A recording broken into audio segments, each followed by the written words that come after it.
The House has easily approved a bipartisan measure requiring lawmakers and staff to take annual anti-harassment training.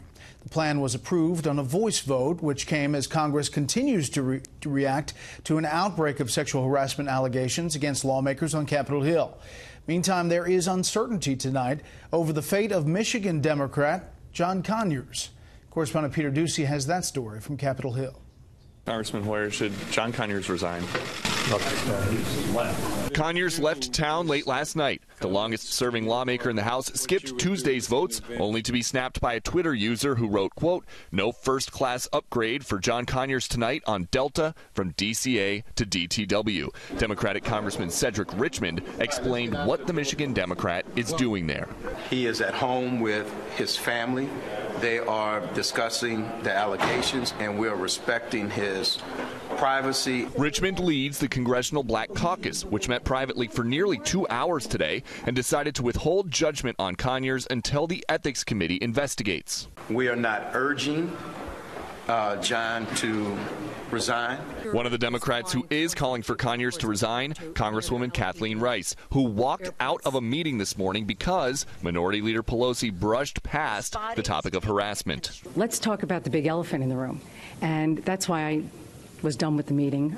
I don't have time for conversations that are not real. That's a sentiment shared by some of the women who once accused Bill Clinton of sexual misconduct, a group of whom announced today they want a list of lawmakers who have used taxpayer money to settle sexual harassment suits. I, too, want to call for the resignation of Al Franken and John Conyers, and all of these people need to be made public. House Speaker Paul Ryan wasn't ready to commit to that kind of transparency today. We don't know those names. We don't have this information. That's why he's reviewing the entire process. Hours later, a bipartisan group of lawmakers announced a new bill that would prevent future tax dollars from settling claims against members of Congress and disclose the names and payment amounts involved in $17 million worth of past cases. Members of Congress who commit these egregious acts or congressional staffers should not be allowed to hide behind closed doors, anonymity, and these non-disclosure agreements, while taxpayers have essentially been forced to pay for their misconduct. But there may be a problem. There may not even be a list of lawmaker settlements dating back 2 decades. I would imagine that there would be records of that,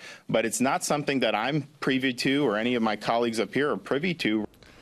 Just in the last few minutes, we have word from a lawyer for Congressman John Conyers, who is pushing back hard on local reports out of Detroit tonight that the congressman does not plan to seek re-election in 2018. This lawyer, Arnold E. Reed, says that Conyers has not decided that and that he is going to continue to fight what he calls false allegations while serving.